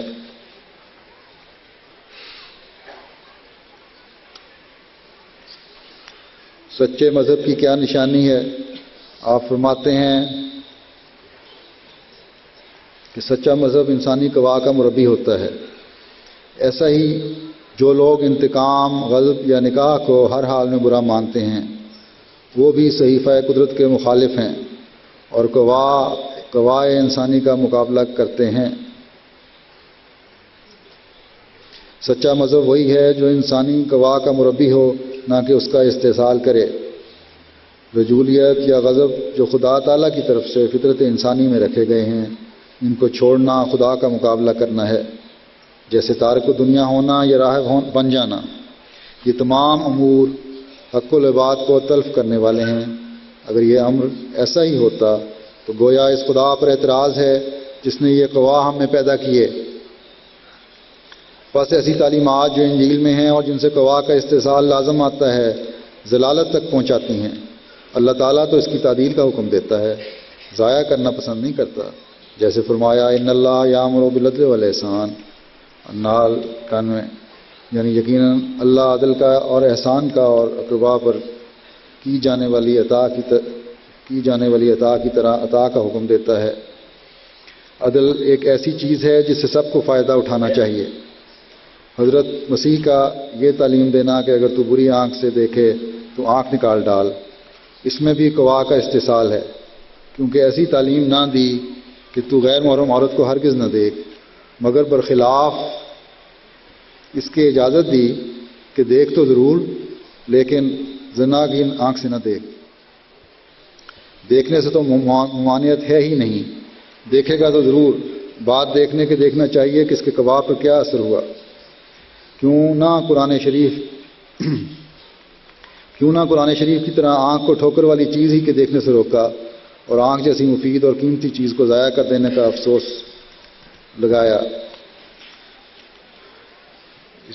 اسلامی پردہ کے بارے میں فرماتے ہیں کہ آج کل پردے پر حملے کیے جاتے ہیں، لیکن یہ لوگ نہیں جانتے کہ اسلامی پردے سے مراد زندہ نہیں، کوئی قید نہیں ہے، کوئی جیل نہیں ہے، بلکہ ایک قسم کی روک ہے کہ غیر مرد اور عورت ایک دوسرے کو نہ دیکھ سکے۔ جب پردہ ہوگا ٹھوکر سے بچیں گے۔ ایک منصف مزاج کہہ سکتا ہے کہ ایسے لوگوں میں جہاں غیر مرد و عورت اکٹھے بلا تعامل اور بے محابہ مل سکیں سیریں کریں، کیوں کر جذبات نفس سے اضطراراً ٹھوکر نہ کھائیں گے۔ بسا اوقات سننے اور دیکھنے میں آیا ہے کہ ایسی قومیں غیر مرد اور عورت کے ایک مکان میں تنہا رہنے کو، حالانکہ دروازہ بھی بند ہو، کوئی عیب نہیں سمجھتی۔ یہ گویا تہذیب ہے۔ انہیں بد نتائج کو روکنے کے لیے شارع اسلام نے وہ باتیں کرنے کی اجازت ہی نہیں دی جو کسی کی ٹھوکر کا باعث ہو۔ ایسے موقع پر یہ کہہ دیا کہ جہاں اس طرح غیر محرم مرد و عورت ہر دو جمع ہوں، تیسرا ان میں شیطان ہوتا ہے۔ ان ناپاک نتائج پر غور کرو جو یورپ اس خلیل رسم تعلیم سے بھگت رہا ہے۔ بعض جگہ بالکل قابل شرم طوائفانہ زندگی بسر کی جا رہی ہے۔ یہ انہی تعلیمات کا نتیجہ ہے۔ اگر کسی چیز کو خیانت سے بچانا چاہتے ہو تو حفاظت کرو، لیکن اگر حفاظت نہ کرو اور یہ سمجھ رکھو کہ بھلے مانس لوگ ہیں تو یاد رکھو کہ ضرور وہ چیز تباہ ہوگی۔ اسلامی تعلیم کیسی پاکیزہ تعلیم ہے کہ جس نے مرد و عورت کو الگ رکھ کر ٹھوکر سے بچایا اور انسان کی زندگی حرام اور تلخ نہیں کی، جس کے باعث یورپ نے آئے دن کی خانہ جنگیاں اور خودکشیاں دیکھیں۔ بعض شریف عورتوں کا تو وائفانہ زندگی بسر کرنا ایک عملی نتیجہ اس اجازت کا ہے جو غیر عورت کو دیکھنے کے لیے دی گئی ہے۔ اب اس ضمن میں تھوڑی سی ایک اور وضاحت بھی کرتا ہوں۔ یہ اسلامی تعلیم کا جو نقشہ مسیح موعود علیہ السلام نے پیش فرمایا ہے، اس پر عمل کرنے کی پہلے سے بڑھ کر آج ضرورت ہے، جبکہ مادیت کا بہت زور ہے۔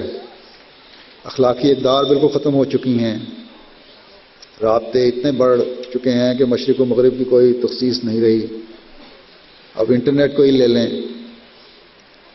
جہاں اس کے فوائد ہیں وہاں نقصانات بھی ہیں۔ اب یہ ہوتا ہے کہ بعض دفعہ اتفاقاً رابطہ ہوتا ہے، ایک دوسرے کا پتہ بھی نہیں ہوتا، پھر بات چیت شروع ہو جاتی ہے، اور پھر اب یہ بھی سہولتیں میسر ہیں کہ ایک دوسرے کی تصویر، حرکات و سکنات بھی دیکھ رہے ہوتے ہیں۔ اور اکثر ایسا ہوتا ہے کہ غلط قسم کے لڑکے مستقل اپنے کمپیوٹر کے سامنے اس لیے بیٹھے رہتے ہیں کہ کب کسی معصوم لڑکی کے لڑکی سے رابطہ ہو اور پھر اس کو ورغلا کر اس کی زندگی برباد کی جائے۔ کئی واقعات ایسے ہو چکے ہیں۔ لڑکیوں کی اس طرح تصویریں بھیجنا بھی بے پردگی کے زمرے میں آتا ہے۔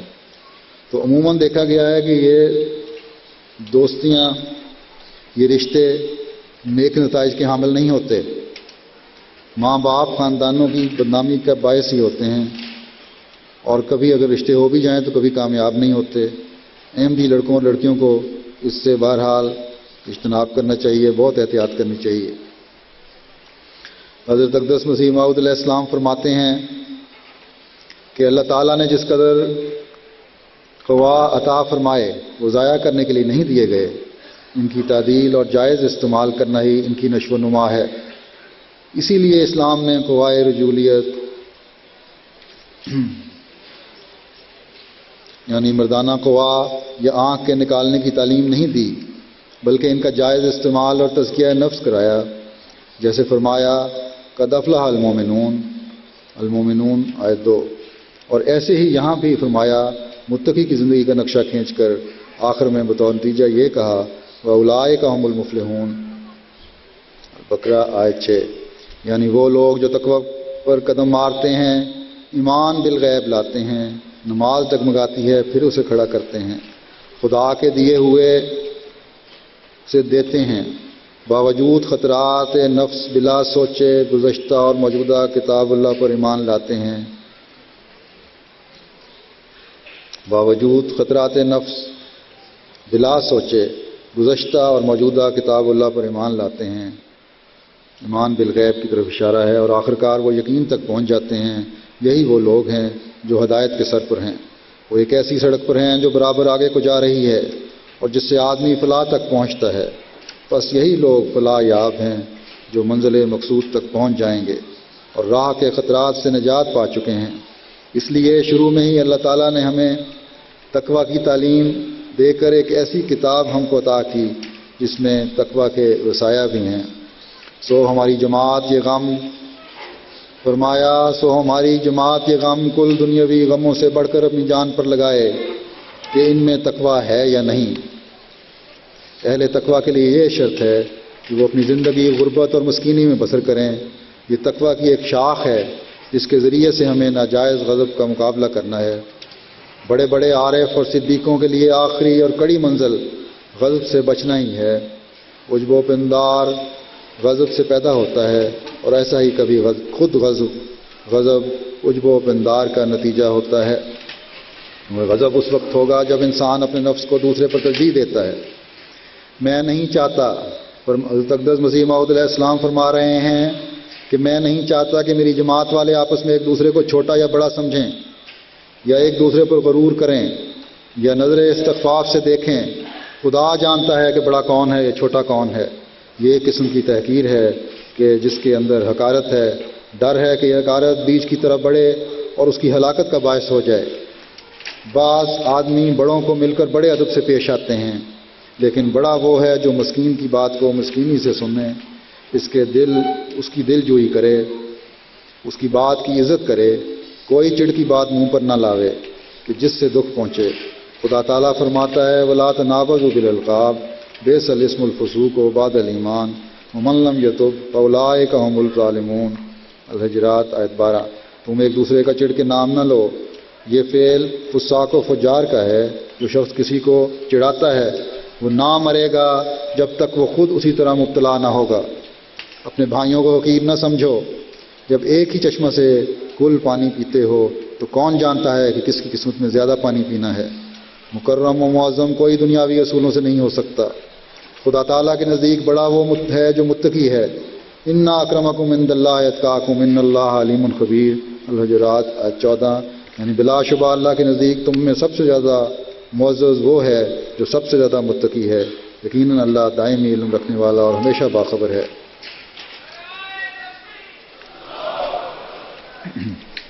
اگر ہم حضرت مسیح موعود علیہ السلام کی اس نصیحت پر عمل کرتے ہوئے ایک دوسرے کا خیال رکھنے والے بن جائیں، آپس میں ایک دوسرے کے لیے عزت و احترام دلوں میں پیدا کر لیں تو سارے جھگڑے ختم ہو جائیں۔ بھائی بھائی کا احترام کرے، خاوند بیوی ایک دوسرے کے حقوق کی ادائیگی کرنے والے اور احترام کرنے والے بن جائیں تو ایک حسین معاشرہ انشاءاللہ قائم ہو جائے گا۔ حضرت مسیح موعود علیہ السلام فرماتے ہیں کہ خدا کے کلام سے پایا جاتا ہے کہ متقی وہ ہوتے ہیں جو حلیمی اور مسکینی سے چلتے ہیں۔ وہ مغرورانہ گفتگو نہیں کرتے، ان کی گفتگو ایسی ہے جیسے چھوٹا بڑے سے گفتگو کرے۔ ہم کو ہر حال میں وہ کرنا چاہیے جس سے ہماری فلاح ہو۔ اللہ تعالیٰ کسی کا اجارہ دار نہیں، وہ خاص تقوی کو چاہتا ہے، جو تقوی کرے گا وہ مقام اعلیٰ کو پہنچے گا۔ حضرت صلی اللہ علیہ وسلم یا حضرت ابراہیم علیہ السلام میں سے کسی نے وراثت سے تو عزت نہیں پائی۔ گو ہمارا ایمان ہے کہ حضرت صلی اللہ علیہ وسلم کے والد ماجد عبداللہ مشرک نہ تھے، لیکن اس نے نبوت تو نہیں دی، یہ تو فضل الہی تھا۔ ان صدقوں کے باعث جو ان کی فطرت میں تھے، یہی فضل کے محرک تھے۔ حضرت ابراہیم علیہ السلام جو ابو الانبیاء تھے، انہوں نے اپنے صدق و تقوی سے ہی بیٹے کو قربان کرنے میں دریغ نہ کیا، خود آگ میں ڈالے گئے۔ ہمارے سید و مولا حضرت محمد رسول اللہ صلی اللہ علیہ وسلم کا ہی صدق و وفا دیکھیے۔ آپ نے ہر قسم کی بد تحریک کا مقابلہ کیا، طرح طرح کے مصائب و تکالیف اٹھائے، لیکن پرواہ نہ کی۔ یہی صدق و وفا تھا جس کے باعث اللہ تعالیٰ نے فضل کیا۔ اس لیے تو اللہ تعالیٰ نے فرمایا ان اللہ و ملائکتہ یصلون علی النبی یا ایھا الذین آمنوا صلوا علیہ وسلموا تسلیما، الاحزاب آیت 57۔ اللہ تعالیٰ اور اس کے تمام فرشتے رسول پر درود بھیجتے ہیں۔ اے ایمان والو، تم درود و سلام بھیجو نبی پر۔ اس آیت سے ظاہر ہوتا ہے کہ رسول اکرم کے اعمال ایسے تھے کہ اللہ تعالیٰ نے اس کی تعریف یا اوصاف کی تحدید کرنے کے لیے کوئی لفظ خاص نہ فرمایا۔ لفظ تو مل سکتے تھے لیکن خود استعمال نہ کیے، یعنی آپ کے اعمال صالحہ کی تعریف تحدید سے بیرون تھی، کوئی اس کی حدود نہیں تھی۔ اس قسم کی آیت کسی اور نبی کی شان میں استعمال نہ کی۔ آپ کی روح میں وہ صدق و وفا تھا اور آپ کے اعمال خدا کی نگاہ میں اس قدر پسندیدہ تھے کہ اللہ تعالیٰ نے ہمیشہ کے لیے حکم دیا کہ آئندہ لوگ شکر گزاری کے طور پر درود بھیجیں۔ آپ کی ہمت تو صدق وہ تھا کہ اگر ہم اوپر یا نیچے نگاہ کریں تو اس کی نظیر نہیں ملتی۔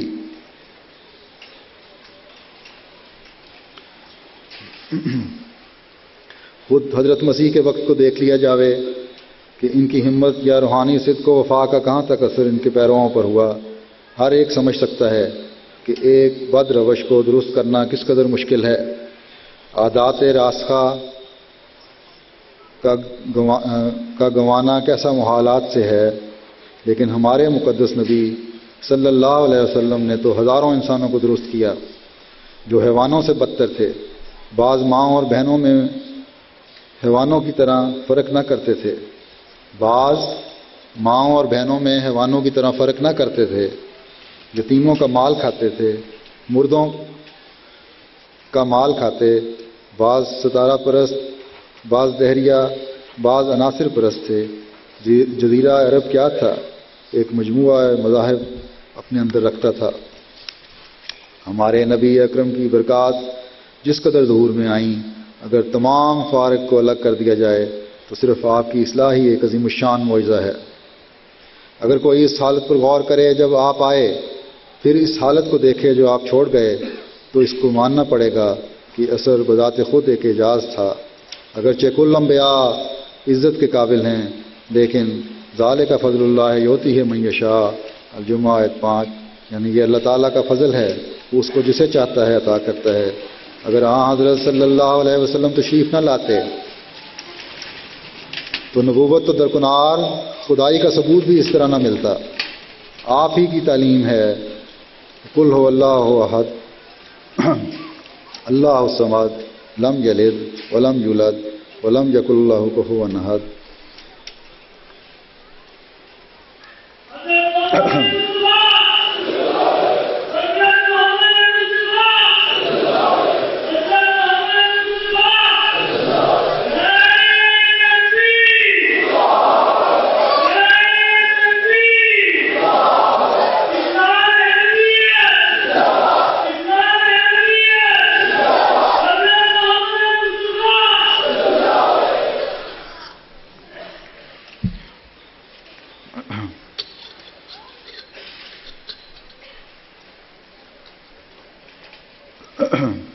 یعنی تو کہہ دے کہ وہ اللہ ایک ہی ہے، اللہ بے احتیاج ہے، نہ اس نے کسی کو جنا اور نہ وہ جنا گیا، اور اس کا کبھی کوئی ہمسر نہیں ہوا۔ اگر تورات میں کوئی ایسی تعلیم ہوتی اور قرآن مجید اس کی تصریح ہی کرتا تو نصارہ کا وجود ہی کیوں ہوتا۔ آپ فرماتے ہیں کہ قرآن پاک میں سب سچائیاں ہیں، غرض قرآن شریف نے جس قدر تقویٰ کی راہیں بتلائیں اور ہر طرح کے انسانوں اور مختلف عقل والوں کی پرورش کرنے کے ذریعے سکھلائے، ایک جاہل، عالم اور فلسفی کی پرورش کے راستے ہر طبقے کے سوالات کے جوابات، غرضی کے کوئی فرقہ نہ چھوڑا جس کی اصلاح کے طریق نہ بتائے۔ یہ ایک صحیفہ قدرت تھا، جیسے کہ فرمایا فیہا کتب قیمہ البینات 4۔ یہ وہ صحیفے ہیں جن میں کل سچائیاں ہیں۔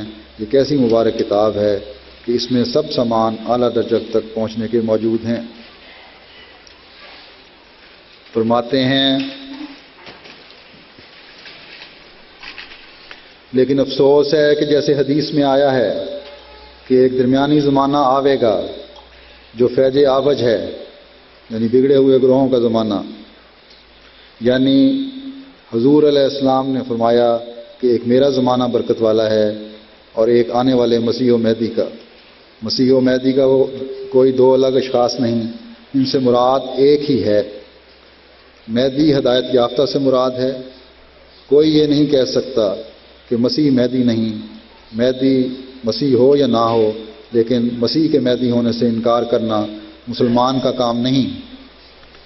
اصل میں اللہ تعالیٰ نے یہ دو الفاظ سب و شتم کے مقابل بطور ضبط کے رکھے ہیں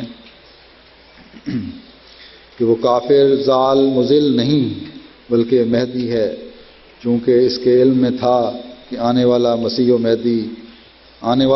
مہدی کو دجال و گمراہ کہا جائے گا، اس لیے اس کو مسیح و مہدی کہا گیا۔ دجال کا تعلق اخلد الی الارض سے تھا اور مسیح کا رفع آسمانی ہونا تھا۔ سو جو کچھ اللہ تعالیٰ نے چاہا تھا اس کی تکمیل دو ہی زمانوں میں ہونی تھی، ایک آپ صلی اللہ علیہ وسلم کا زمانہ تھا اور ایک آخری مسیح و مہدی کا زمانہ۔ یعنی ایک زمانہ میں تو قرآن اور سچی تعلیم نازل ہوئی، لیکن اس تعلیم پر فیض آوج کے زمانہ نے پردہ ڈال دیا، جس پردہ کا اٹھایا جانا مسیح کے زمانے میں مقدر تھا، جیسا کہ فرمایا کہ رسول اکرم صلی اللہ علیہ وسلم نے ایک تو موجودہ جماعت یعنی جماعت صحابہ کرام کا تذکیہ کیا اور ایک آنے والی جماعت کا جس کی شان میں لما یلحقوا بہم الجمعہ 4 آیا ہے، یعنی جو بھی ان سے نہیں ملے۔ یہ ظاہر ہے کہ خدا تعالیٰ نے بشارت دی کہ ضلالت کے وقت اللہ تعالیٰ اس دین کو ضائع نہ کرے گا، بلکہ آنے والے زمانے میں خدا تعالیٰ حقائق قرآنیہ کو کھول دے گا۔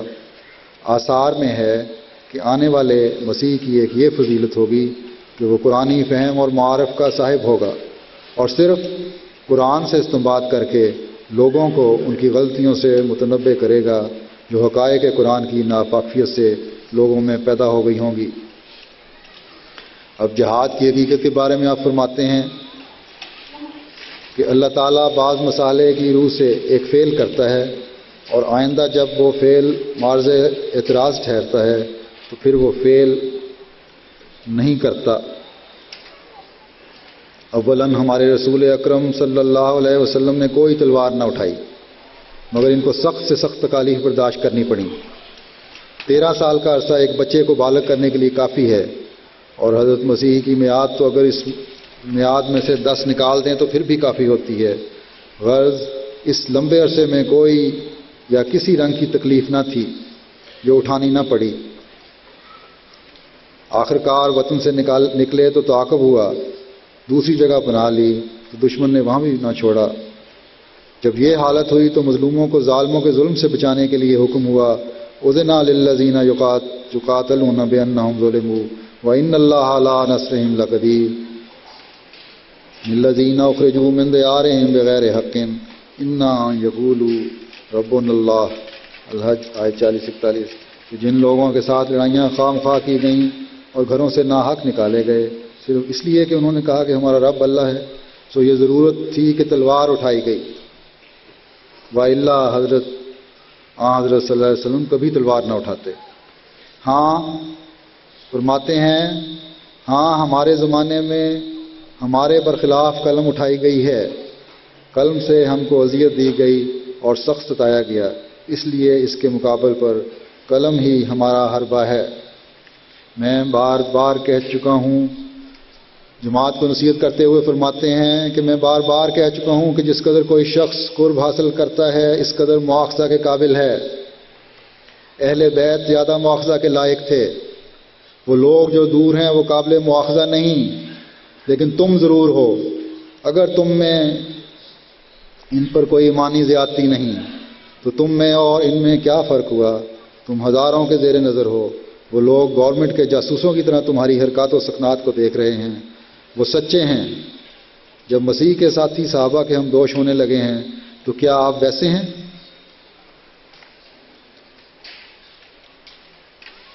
جب مسیح کے ساتھی صحابہ کے ہم دوش ہونے لگے ہیں تو کیا آپ ویسے ہیں؟ جب آپ لوگ ویسے نہیں تو قابل گرفت ہیں۔ گو یہ ابتدائی حالت ہے، لیکن موت کا کیا اعتبار ہے؟ موت ایک ایسا ناگزیر امر ہے جو ہر شخص کو پیش آتا ہے۔ جب یہ حالت ہے تو پھر آپ کیوں غافل ہیں؟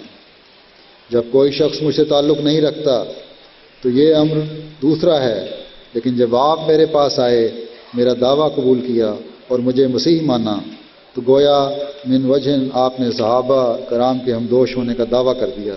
تو کیا صحابہ نے کبھی صدق و وفا پر قدم مارنے سے دریغ کیا؟ ان میں کوئی کسل تھا؟ کیا وہ دل آزار تھے؟ کیا ان کو اپنے جذبات پر قابو نہ تھا؟ کیا وہ منکسر المزاج نہ تھے؟ بلکہ ان میں پرلے درجے کا انکسار تھا۔ سو دعا کرو کہ اللہ تعالیٰ تم کو بھی ویسی ہی توفیق عطا کرے، کیونکہ تذلل اور انکساری کی زندگی کوئی شخص اختیار نہیں کر سکتا جب تک کہ اللہ تعالیٰ اس کی مدد نہ کرے۔ اپنے آپ کو ٹٹولو، اور اگر بچہ کی طرح اپنے آپ کو کمزور پاؤ تو گھبراؤ نہیں۔ اہدنا الصراط المستقیم کی دعا صحابہ کی طرح جاری رکھو۔ راتوں کو اٹھو اور دعا کرو کہ اللہ تعالیٰ تم کو اپنی راہ دکھلائے۔ حضرت صلی اللہ علیہ وسلم کے صحابہ نے بھی تدریجاً تربیت پائی۔ وہ پہلے کیا تھے؟ ایک کسان کی تخم ریزی کی طرح تھے، پھر حضرت صلی اللہ علیہ وسلم نے آپاشی کی، آپ نے ان کے لیے دعائیں کیں، بیج صحیح تھا اور زمین عمدہ، تو اس آپاشی سے پھل عمدہ نکلا۔ جس طرح حضور علیہ السلام چلتے اسی طرح وہ چلتے، وہ دن کا یا رات کا انتظار نہ کرتے تھے۔ تم لوگ سچے دل سے توبہ کرو، تہجد میں اٹھو، دعا کرو، دل کو درست کرو، کمزوریوں کو چھوڑ دو اور خدا تعالیٰ کی رضا کے مطابق اپنے قول و فعل کو بناؤ۔ یقین رکھو کہ جو اس نصیحت کو ورد بنائے گا اور عملی طور سے دعا کرے گا اور عملی طور پر التجا خدا کے سامنے لائے گا، اللہ تعالیٰ اس پر فضل کرے گا اور اس کے دل میں تبدیلی ہوگی۔ خدا تعالیٰ سے نا امید مت ہو۔ بعض لوگ کہتے ہیں کہ ہم کو کیا کوئی ولی بننا ہے؟ افسوس، انہوں نے کچھ قدر نہ کی۔ بے شک انسان نے خدا کا ولی بننا ہے، اگر وہ صراط مستقیم پر چلے گا تو خدا بھی اس کی طرف چلے گا، اور پھر ایک جگہ پر اس کی ملاقات ہوگی، اس کی اس طرف حرکت آہستہ ہوگی، لیکن اس کے مقابل خدا تعالیٰ کی حرکت بہت جلد ہوگی۔ چنانچہ یہ آیت اسی طرف اشارہ کرتی ہے، والذین جاہدوا فینا لنہدینہم، عنکبوت آیت 73۔ یعنی وہ لوگ جو ہمارے بارے میں کوشش کرتے ہیں ہم ضرور انہیں اپنی راہوں کی طرف ہدایت دیں گے۔ سو جو باتیں میں نے آج وصیت کی ہیں ان کو یاد رکھو کہ ان پر ہی مدار نجات ہے۔ تمہارے معاملے میں خدا اور خلق کے ساتھ ایسے ہونے چاہیے، تمہارے معاملات خدا اور خلق کے ساتھ ایسے ہونے چاہیے جن میں رضائے الہی متعلق ہو، جن میں رضائے الہی مطلق ہی ہو۔ بس اس سے تم نے وآخرین منہم لما یلقوا بہم کے مصداق بننا ہے، یعنی انہی میں سے دوسروں کی طرف بھی جو ابھی ان سے نہیں ملے۔ آخر میں ایک اقتباس پیش کرتا ہوں جس میں اس جلسے کی غرض و غایت حضرت اقدس مسیح موعود علیہ الصلوۃ والسلام پیش فرماتے ہیں۔ فرمایا کہ اس جلسے سے مدعا اور اصل مطلب یہ تھا کہ ہماری جماعت کے لوگ کسی طرح بار بار کی ملاقاتوں سے ایک ایسی تبدیلی اپنے اندر حاصل کر لیں کہ ان کے دل آخرت کی طرف بکلی جھک جائیں، اور کہ ان کے اندر خدا تعالیٰ کا خوف پیدا ہو، اور وہ زہد اور تقویٰ اور خدا ترسی اور پرہیزگاری اور نرم دلی اور باہم محبت اور مواخات میں دوسروں کے لیے ایک نمونہ بن جائیں، اور انکسار اور تواضع اور راست بازی میں پیدا ہو، اور دینی مہمات کے لیے سرگرمی اختیار کریں۔ پھر فرمایا اس جلسے کو معمولی انسانی جلسوں کی طرح خیال نہ کریں، یہ وہ امر ہے جس کی خالص تائید حق اور اعلی کلمہ اسلام پر بنیاد ہے۔ اس سلسلے کی بنیادی اینٹ خدا تعالیٰ نے اپنے ہاتھ سے رکھی ہے، اور اس کے لیے قومیں تیار کی ہیں جو عنقریب اس میں آ ملیں گی، کیونکہ یہ اس قادر کا فعل ہے جس کے آگے کوئی بات انہونی نہیں۔ دسمبر 1892۔ اللہ تعالیٰ کے فضل سے آج ہم دیکھ رہے ہیں کہ قومیں اس میں شامل ہو رہی ہیں۔ بس ان کی تربیت کے لیے ہم جن پر ایک عرصہ احمدیت پر قائم رہتے ہوئے ہو گیا ہے، ہمارا یہ فرض بنتا ہے کہ اپنی اصلاح کی زیادہ کوشش کریں، تقویٰ پر قائم ہوں، تاکہ ان آنے والوں کو بھی صحیح تربیت کر سکیں۔ اللہ تعالیٰ ہمیں اقدس مسیح موعود علیہ السلام کی نصائح پر عمل کرنے کی توفیق عطا فرمائے، اور ہم میں سے ہر ایک جو یہاں اس وقت جلسہ میں شامل ہے یا دنیا میں کہیں بھی اس جلسہ کی کارروائی کو سن رہا ہے، یہ گواہی دے کہ اے مسیح آخر الزمان، اللہ تعالیٰ نے اسلام کی جس حسین تعلیم کو حضرت صلی اللہ علیہ وسلم پر اتارا تھا، اور آپ صلی اللہ علیہ وسلم کی پیشگوئیوں کے مطابق جس طرح ہماری اصلاح کے لیے اس زمانہ میں اس تعلیم کو ہم تک پہنچانا تھا، آپ نے ہم تک پہنچانے کا حق ادا کر دیا۔ اللہ تعالیٰ ہمیں توفیق دے کہ ہم بھی اس خوبصورت تعلیم کو آپ کے بتائے ہوئے طریق کے مطابق کہ اس زمانے کے مسیح و مہدی ہیں، حکم و عدل ہیں، دنیا کے کونے کونے تک پہنچاتے چلے جائیں، اور تمام دنیا کو حضرت صلی اللہ علیہ وسلم کے جھنڈے تلے اکٹھا کر دیں۔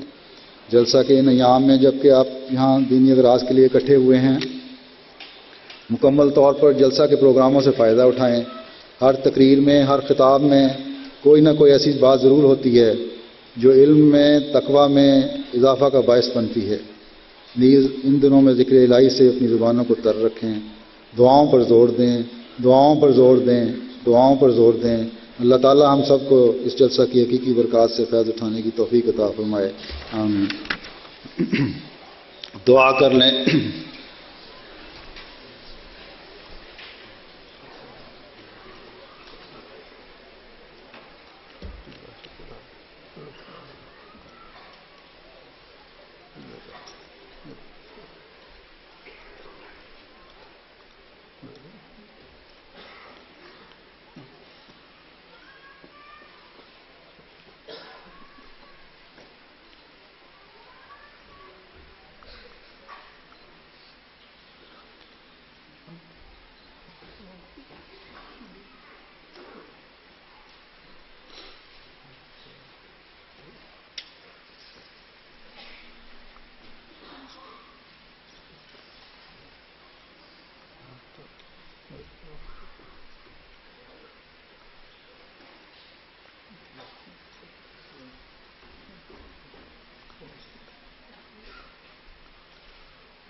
آمین.